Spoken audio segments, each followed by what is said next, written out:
Hello, my dear student. My name is Vishal Srivastava. I am assistant teacher. I am an assistant teacher. Welcome to my channel Vishal study room. चलिए आज हम आप लोग को थोड़ा सा एक मोटिवेशनल स्टोरी क्या थोड़ा सा स्पीच देंगे रिस्पॉन्सिबिलिटी के बारे में कि कैसे लोग सक्सेस हो जाते हैं और कैसे कुछ लोग सक्सेस नहीं होते हैं। चलिए इट इज़ गेम चेंजर। चलिए बिना टाइम वेस्ट करते हुए मैं थोड़ा सा आपको बताता चलता हूँ, आप लोग सुनते चलिएगा।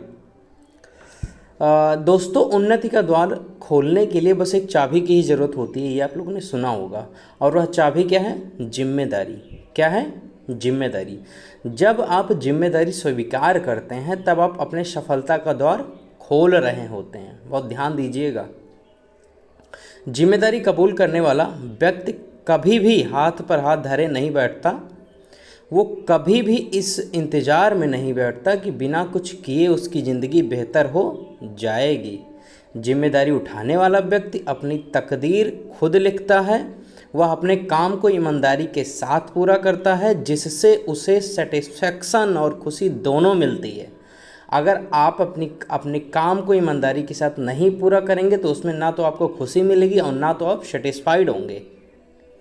हम सब अपनी लाइफ में बहुत सारी गलतियां करते हैं, लेकिन जो व्यक्ति अपनी जिम्मेदारियां समझता है या रिस्पॉन्सिबिलिटी लेता है या रिस्पॉन्सिबिलिटी समझता है, वो अपनी गलतियां कभी भी दूसरों पर नहीं थोपता, किसी दूसरे पर ब्लेम नहीं डालता, बल्कि अपनी गलतियां कबूल करता है और उन्हें कभी ना दोहराने की सीख लेता है।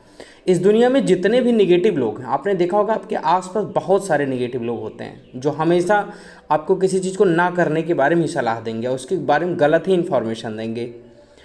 लेकिन जो अपनी जिम्मेदारियों से पीछा छुड़ाते हैं, उनके साथ भी जब कुछ बुरा होता है तब वो दूसरों पर इल्ज़ाम लगाते हैं। या बहुत ध्यान से सुनिएगा, मतलब अगर वो सक्सेस हो गए तब तो क्रेडिट खुद ले लेंगे, लेकिन अगर वहीं वो अनसक्सेसफुल हो गए, मतलब असफल हो गए, तो उसका इल्ज़ाम वो किसी और पर लगा देंगे। ज़्यादातर लोग कुछ अच्छा होने पर तुरंत क्रेडिट ले लेते हैं, मगर बहुत कम लोग ऐसे होते हैं जो खुद से गलती होने पर अपनी जिम्मेदारी को एक्सेप्ट करते हैं। अपनी रिस्पॉन्सिबिलिटी समझने वाला व्यक्ति कभी भी दूसरों पर इल्ज़ाम नहीं लगाता। ये आप लोग बहुत ध्यान से सुनिएगा कि जो भी रिस्पॉन्सिबिलिटी अपनी समझता है वो कभी भी दूसरों पर इल्ज़ाम नहीं लगाएगा। आपने बहुत से लोगों को देखा होगा, जब वो खुद के साथ कुछ भी गलत हो जाने से दूसरों पर, जैसे अपने माता पिता, दोस्तों, भगवान, रिश्तेदारों, ग्रह नक्षत्र, गुरु, भाग्य, इन सब को दोष देने लगते हैं। मतलब उनके साथ कुछ गलत हो जाए तो माता पिता, दोस्त, ग्रह नक्षत्र, गुरु, दोस्त, रिश्तेदार, इन सब को क्या करते हैं? वो दोष देने लगते हैं कि इन्हीं की वजह से ऐसा हुआ है। लेकिन ऐसे लोग बहुत खतरनाक होते हैं, क्योंकि ये लोग हर काम में शॉर्टकट की तलाश करते हैं, और यदि उन्हें सफल होना है तो वो कोई शॉर्टकट की तलाश करेंगे।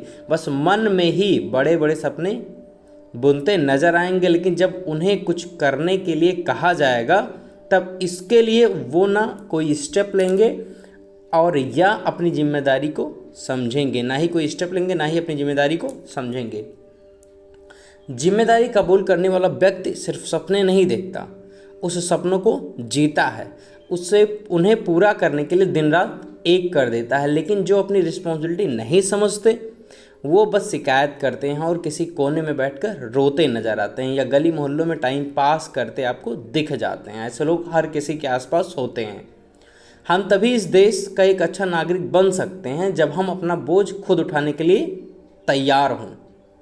जब हमें कोई काम सौंपा जाता है और हम उसे किसी दूसरे को करने के लिए कहते हैं, वो दूसरा किसी तीसरे को और तीसरा किसी चौथे को, तब वह काम बस गोल गोल घूमता रहेगा, ना कभी पूरा हो पाएगा और ना ही वो लोग कभी सफल हो पाएंगे जो अपनी जिम्मेदारी दूसरों के कंधे पर डालते नजर आएंगे।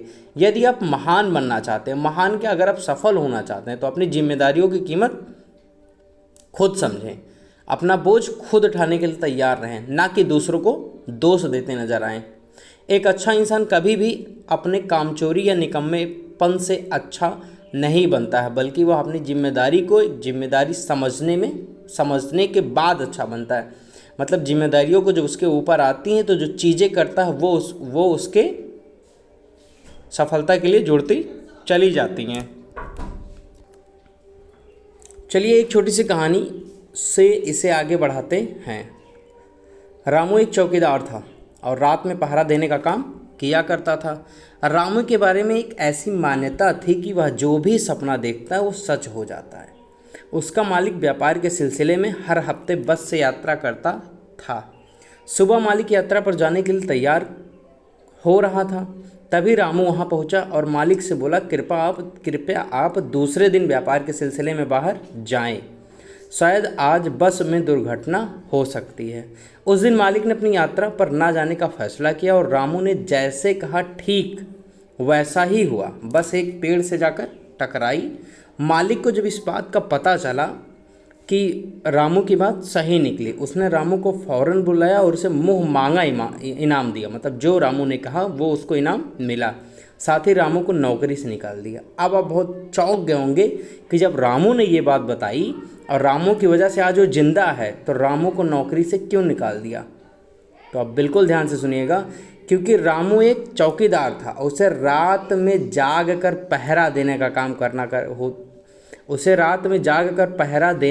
करना होता था, लेकिन वह रात में सो जाता था और सपने देखा करता था, क्योंकि वो सपना देखकर ही मालिक को बताता है। और रात में जब कोई पहरा देगा तो सोएगा कैसे।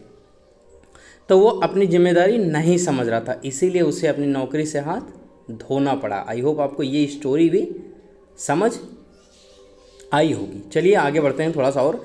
दोस्तों, हमें अपनी जिम्मेदारी को समझना होगा, ईमानदारी के साथ अपना काम करते हुए आगे बढ़ना होगा।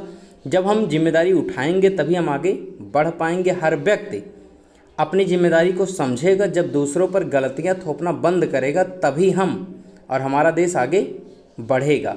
जब देश का हर नागरिक जिम्मेदारी का बोझ अपने कंधों पर उठाने के लिए तैयार होगा, तब हमें आगे बढ़ने से कोई नहीं रोक सकता है। आई होप आपको ये छोटा सा स्पीच समझ आई होगी और आप अपने इस पर राय ज़रूर दीजिए कमेंट के माध्यम से, और लाइक कीजिए, सब्सक्राइब कीजिए। और आई होप आपको कुछ नया सीखने को मिला होगा और मज़ा भी आया होगा। चलिए, thank you. This is Vishal Shrivastava signing of.